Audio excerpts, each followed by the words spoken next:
Okie dokie. Всем привет. Hello, everybody. Welcome back. Today, cutting straight to the chase, I'm going to tell you why tarot is true. Why you don't have to believe in a god, you don't need to believe in any divine intervention. You can, if you like, but it's not necessary because there is a perfectly rational, logical, scientific, psychological reason why tarot works. And to tell you why, I'm going to introduce you to a saying which I believe that I've invented, but if I haven't, I don't think I want to know because I'm quite enjoying having this idea of myself as someone who comes up with a saying and introduces it to the world. So my saying is, there is sense in every nonsense. I've been spreading it for the past couple of years. I've started telling people, being like, this is because there's sense in every nonsense, guys. There's sense in every nonsense. And what I mean by that is even the most absurd, ridiculous, crazy theories, always, I think, at their heart, there is some grain of truth. There's some reason underlying whatever crazy theory it is. And the reason I think this is the case is because whether they seem like it or not, humans are rational creatures. We like patterns. We like to follow an argument from a premise to a conclusion. Our brain works in logical steps. Imagine how insane it would be if someone just, as they were speaking, like they were jumping from completely unrelated thing to thing, you know? Like, I'm just talking, oh yeah, pot plant, chicken nugget, spiral, window. It's actually really hard to do. Like, I'm naming some things that I can see around me, but trying to jump from like unrelated thing to thing. Because I said spiral and I wanted to say helix. Because our brains like following patterns and they are structured things. So, how does that link to the sense in every nonsense? Well, every conclusion that someone has come to, no matter how insane it is, they have used some method of reasoning to get there. They might be mistaken. They might be starting from a false premise. They might have made a logical error at some point in their argument, but there is always some base there.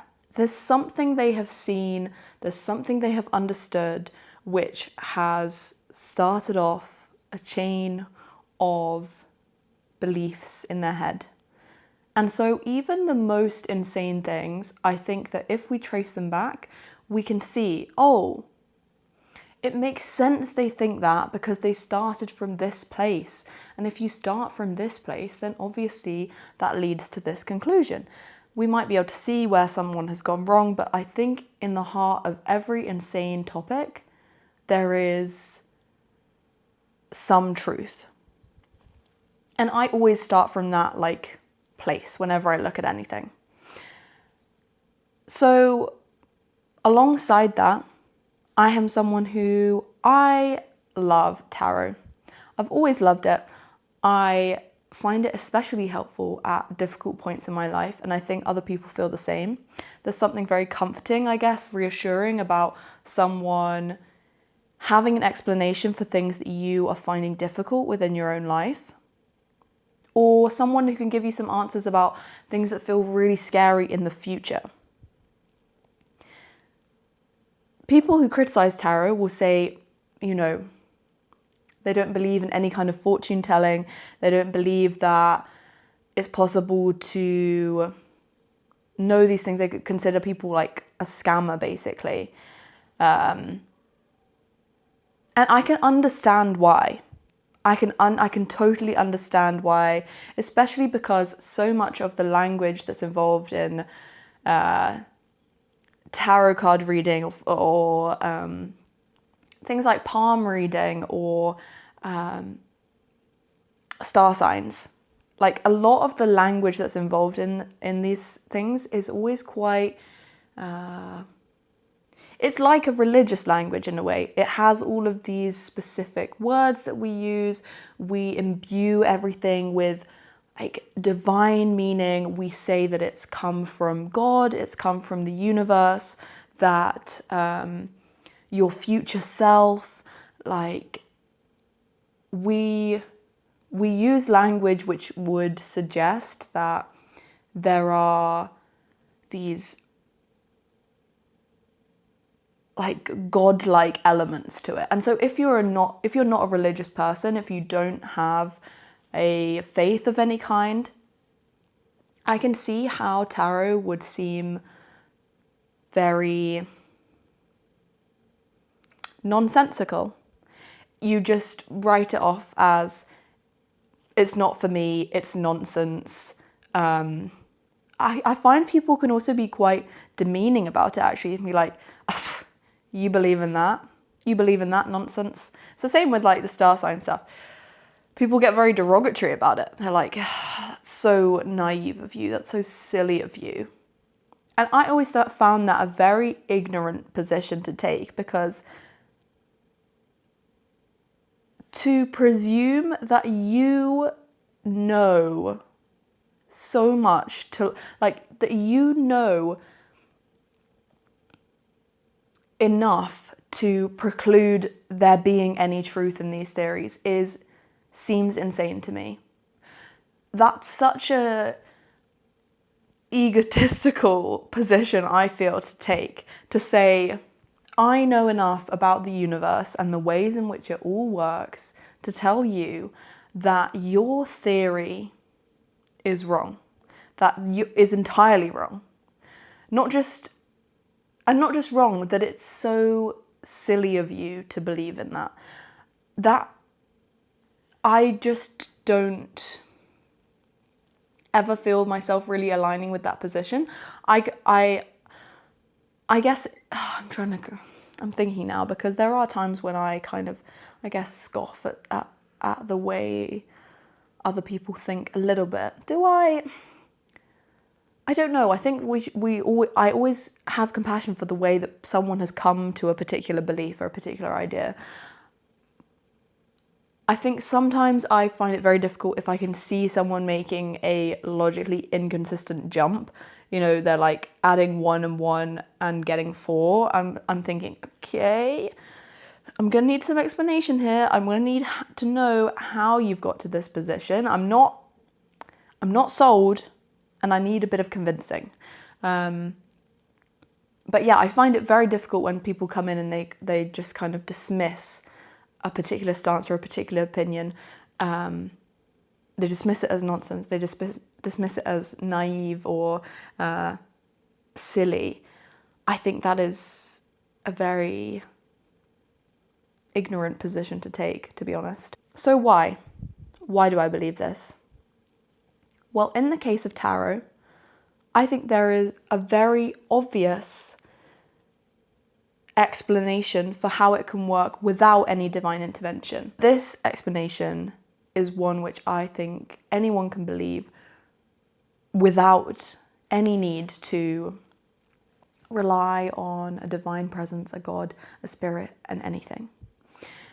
So, our brains, as we know, we have this conscious mind, which is what I'm using to talk to you now with, what I'm using to be aware of the space that I'm in and to make observations and to absorb sensory input.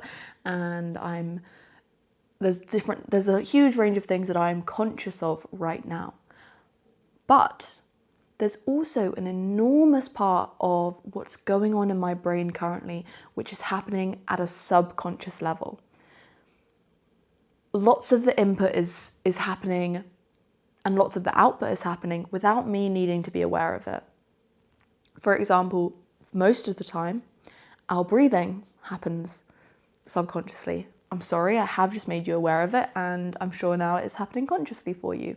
Same with swallowing or moving your body in the way that you want. I'm gesturing, but I'm not necessarily thinking in my head, move left arm, move right arm, like clench fingers.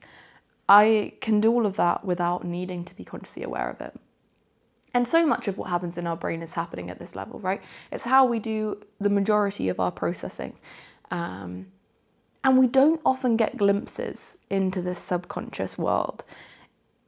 We're sort of naive to it until it makes itself really known in our conscious mind. Thoughts, I imagine it as like it's kind of all stewing away down there, and thoughts will bubble up into my conscious mind, and that's when I get insight into what's happening in my brain. That's when I'm allowed in the thinking process. And we see this, in our dreams. Perhaps we can get another glimpse into the weird workings that are happening down there in the subconscious. And the thing about the subconscious is that it doesn't use language in the way that our conscious brain might use language. Most of us, or many of us, our conscious brain works primarily with language. We think in words. Some people also think in images, and some people, like my dad, will say that he thinks in feelings. He has like a very strong sort of emotional response, and lots of his thinking in his brain happens in that rather than in words necessarily. So there are some differences, but for many of us, lots of our conscious thoughts happen through the lens of language. We have a little voice in our head who narrates things, thinks about things in terms of words, and yeah, that's how we navigate in the world. But the subconscious brain doesn't work like that. If there is a narrator of the subconscious, which I do not think there is, it is something that we have no insight into. The stuff that's going on down there in the subconscious is happening in a language that I think would be very difficult to interpret. If you could take a little ship down into your brain and go and have a sightseeing tour of your subconscious, I think it would look very strange. Now that I'm thinking about it, I feel like there was a scene like this in Inside Out, where they took a trip into the subconscious, and there was weird things happening in there. Your subconscious, as far as I know, works in more of a kind of symbolic language, which is why our dreams happen in images. We're processing things much more visually. I guess it can be auditory as well, I was thinking, what happens if someone is blind, perhaps, like how are their dreams working? But this is the thing, we have so little insight into what it looks like down there in the subconscious. All we have to go on is things like dreams and things like that. So, but the subconscious is working on this symbolic kind of means of communication rather than a language and words kind of communication. And this is where tarot comes in. Because what is tarot? Tarot is just a selection of... Actually, I'm going to get them. Right. I have a selection. I have two. Let's go for this one first. These are the tarot, and then I also have some oracle cards.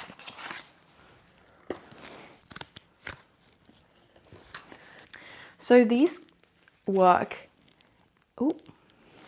some glare, in a very visual way, right? We've got the moon, we've got death.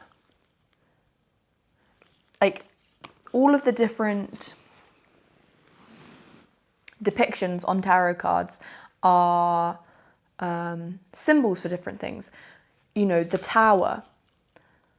The tower is meant to signify massive change, massive upheaval. It can be like the ending of one chapter in quite a dramatic way and the beginning of a new one. Death, a similar kind of vibe. You have something coming to an end. It doesn't literally mean the tower doesn't literally mean a tower. The tower is a symbol for something else, right? And that's the same with all of tarot. The principle of it is that you have all these different cards which have these symbolic meanings to them, and there's different ways to interpret all the cards, right? Depending on the situation, depending on the other cards they're drawn with, depending on the person reading it, the time that's being read, whether they're the right way around, the wrong way around. Different people read these cards in different ways, and each will bring a specific meaning to these symbols, right? These symbols they have specific meanings, but that is sort of like each card is more of a pointer to a different selection of meanings. It doesn't have necessarily one definitive meaning in the way that a word does, because, you take a word like the tower. The word tower has quite a defined meaning, right? But the symbol of the tower has this collection of meanings.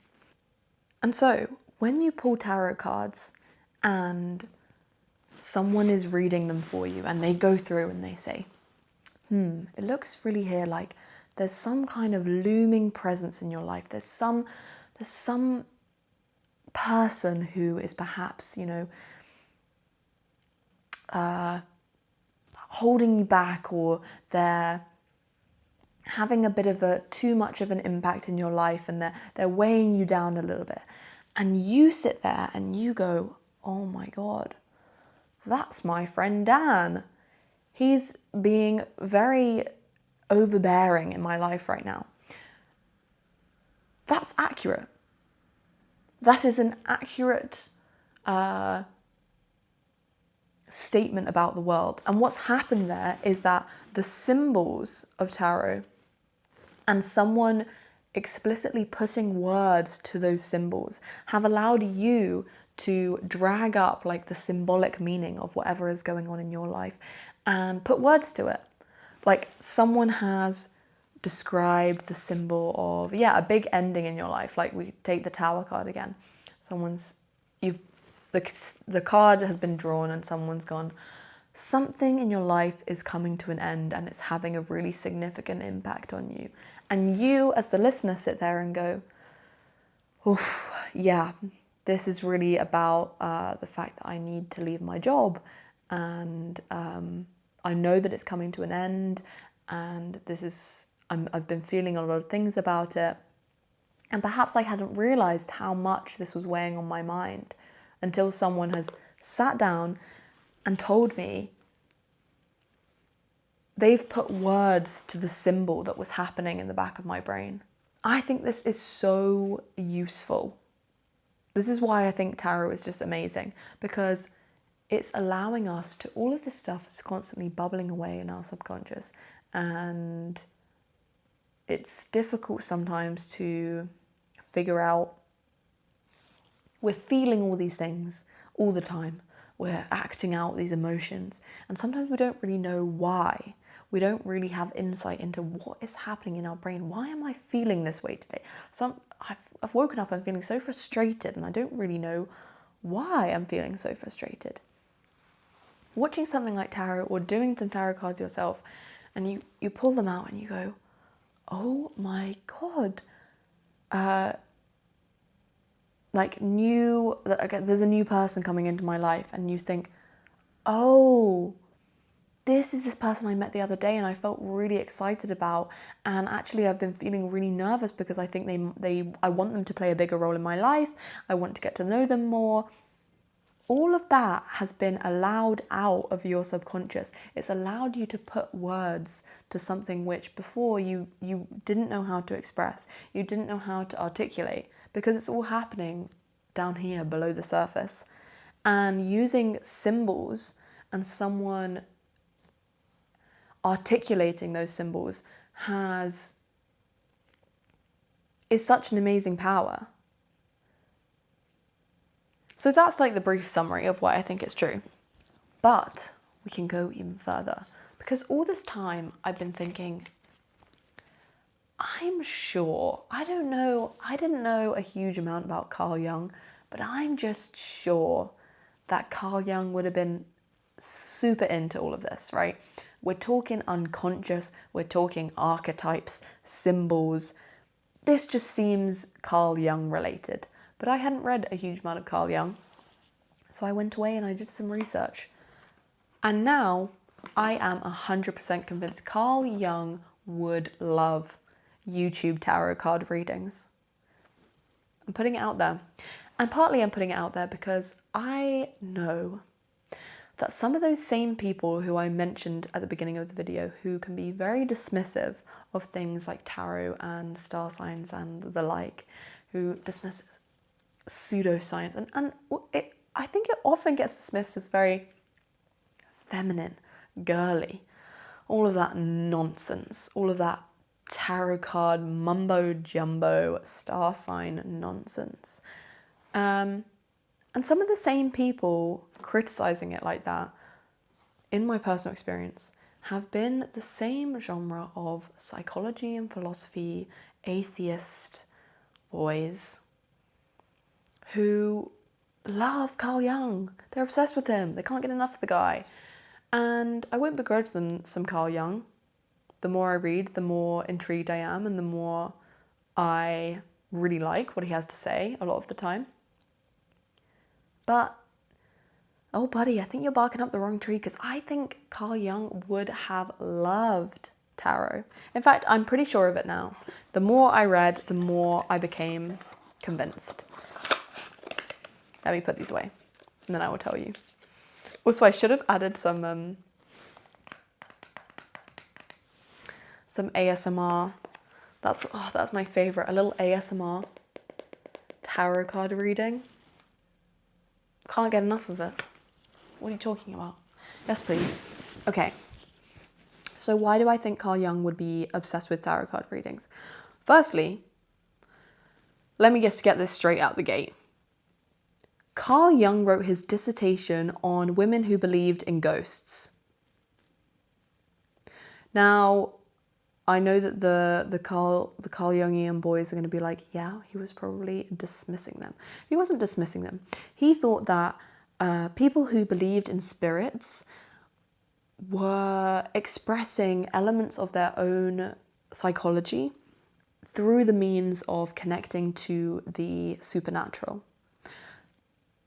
Is that not nearly exactly the same thing as what I have been describing here today? That through these thin parts of life where we feel we're able to connect to something greater, where we are using like symbolic or methods of communication that don't require words. I'm thinking in this case of a woman who had spirits visiting her and she could feel their presence, right? In this sense, we are talking about using images and sometimes also intuitions. Tarot readers will say, I'm really feeling that this is what's happening. They're intuiting, right, from depending on the person, whatever source they believe that this information is coming to them from. And Jung wrote about how, to him, it was clear that these people were connecting to something, but they were expressing these core archetypes, either of their own personal psychology or of this collective unconscious that lies underneath all of humanity, he thinks. Which is interesting, actually, because I think Jung and the like new atheist movement would be very at odds, but somehow I do tend to see people who will use Jungian arguments alongside like new atheist beliefs, and I don't know if that's like a super consistent position to hold. These are thoughts for another time, perhaps. Okay, let me read you another freaking quote from this book, because I just want to dispel all the haters. Because I'm definitely going to put somewhere in the title or in the thumbnail, like, Jung would have loved TikTok tarot readings, or Jung would have loved YouTube tarot card readings, because I know that it will annoy some people, and that's a bit funny. So it is typical of Jung's approach that he was concerned with all experiences, and that he took the irrational and apparently unconnected manifestations of human life as seriously as the rational and connected ones. Jung would have loved "there is sense in every nonsense." I know he would. And I just had a feeling. I hadn't even read much Jung, but I just knew we would get along. I knew that this would have been up his street. I write down my notes for these videos in such inconsistent ways. I'll write things in whatever book I'm reading. I'll write things in the notes on my phone. I'll write things on Notion as a little preparation. And then I'll get to make the video and I won't even look at any of it. And then I'll get halfway through and think, oh, I should have read my notes, shouldn't I? Yeah, so another thing that I think Jung would have really loved about tarot is that it expresses these innate, like, particular archetypes about humans and relationships, which are like put down in the suits and the major arcana. So in tarot, you've got kind of like decks of cards in that you've got cups, coins, wands, swords, right? And each of them, you've got the numbers 1 to 10, and then the page, the knight, the queen, and the king. So it's very much like a deck of cards. On top of that, you've then got the major arcana. I'll just put a description of that on the screen. And in each of these, we're expressing like a core component of human life, an archetype of what it means to be human, right? We've got wealth and material possessions. We've got the idea of intellect, of action, and of emotion. Then we've got these ideas of, feminine aspects, male aspects, being a beginner, a junior at the beginning of some kind of journey, and then being older, wiser, having experienced a lot of things. So there's so many different archetypes of what it means to be a human, which are expressed in tarot. And Jung thought exactly the same. Jung has a lot of what he has to say is about the role and interaction between the feminine and the masculine, how each woman has within her an innate understanding of the masculine, and how each man has an innate understanding of the feminine. For him, this is the anima and the animus. I'm pretty sure animus in Latin is like soul, which is interesting, because I guess it's like that masculine kind of soul and the feminine kind of soul, anima and animus. And Jung uses so many different archetypes in his description of human life. So many of these same ideas or same symbolic images are present in tarot. Another one of Jung has a whole bunch of archetypes, right? Like the classic ones, the self, the shadow, the anima, the animus, which I kind of mentioned, and the persona, which the persona is an interesting one. The persona is like our outwardly projected self that we use to fit in with other people. It's like our socially acceptable form of self, and the one that we use to not be rejected by the crowd. Which when I was reading about it, I was thinking, is this not exactly what your ascendant in your astrological chart is meant to be? I think it's really funny to me that I'll meet people. Well, I think people have described going through a bit of a wave.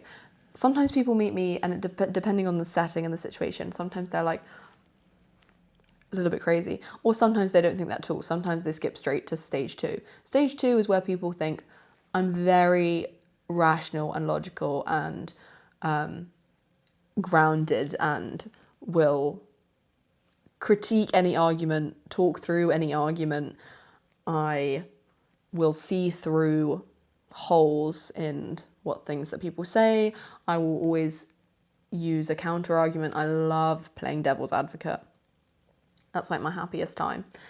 I'll even play devil's advocate to my own ideas, which is a bit difficult because it's very hard for me to have any consistent like position on things, because I'm constantly going, and what if I thought the opposite of that? What would I argue then? And having little arguments in my head.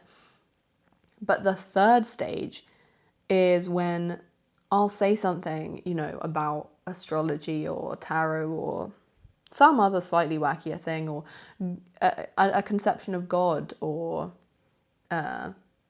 things which people traditionally, especially like in secular Western cultures, get very dismissed.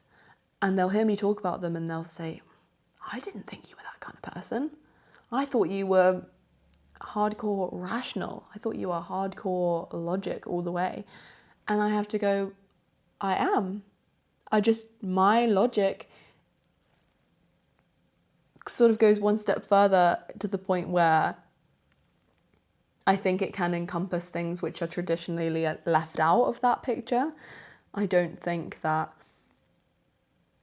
being rational precludes believing in certain ideas which people dismiss as irrational, because I can see good reasons to have come to those conclusions, like this one, for example. So yeah, but other major, I got really off topic there, Jesus Christ. Other major archetypes that like Jung discusses, like hero, the mentor of like a wise older man and woman. Can you see the links to tarot like I was just describing? The mother, the trickster, and the child. So these are like human archetypes, and so present in like we see them in, I guess, folklore, mythology, nursery rhymes even, I'm thinking of. They're present in like all these kind of core stories that we tell as humans.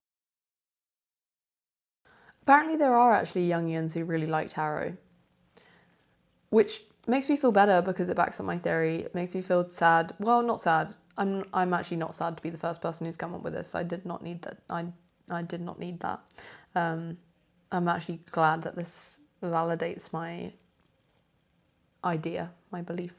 Yeah, so the fool's journey apparently can also be seen in exactly how Jung talks about, like the a journey that we all go on through a human life. So I'm just looking because I forget that the exact story of the fool. So the fool enters life, encounters these archetypal forces, which in tarot, like the magician, the high priestess, the emperor, the lovers. The fool descends into the unconscious, like Jung's, I guess, version of the unconscious, and meets like the hanged man, the devil, the death, and the tower. Seeing like the shadowy underworld of life, and re-emerges transformed. We have the star, sun, and judgment, and arrives at wholeness with the world card. This mirrors exactly what Jung was talking about in terms of like our ego developing. We have to confront our shadow. And in Jung's conception of a human life, you have your ego developing over time. You have to have these encounters with your shadow self, go to the depths and experience the bad. You integrate your anima or animus, depending on whether you're a man, woman, whatever. And then eventually, hopefully, we can achieve this self-realization. And this just mirrors perfectly like the journey of the fool through tarot. And yeah, I didn't really have a conclusion to this. I just think that I guess my conclusion, what I want people to take away, is that sometimes we can be very quick to dismiss an idea as naive, irrational, childlike, just because we think it doesn't align with some core belief that we have about the world. I think in this case, people think tarot is like, you can tell the future, that there has to be a god involved. And none of those things have to be true. And I think so many ideas, we bring all these preconceptions to them and we think, I'm dismissing that. It's not part of my worldview. It's nothing to do with what I think about the world, and it must be completely wrong. And actually, I think there's almost always ways to understand a particular way of looking at the world through whatever lens we're coming at it to. Some of us might find it useful to come to tarot and feel that something is given to us by spirit or by God. And some of us might find it useful to understand tarot as just a method of getting a glimpse into what's happening in our unconscious. And some of us might love Jung's approach and think that psychologically there are these archetypes that rule the human mind and rule human nature across societies, and they find value in understanding those archetypes through the lens of tarot. So there's many different lenses through which to understand all this stuff, and yeah, I hope this was interesting at least. So yeah, I'll see you next time. I actually have a really fun video I think planned next, because I am off to Paris next week. So yeah, I will see you whenever that video occurs. Bye.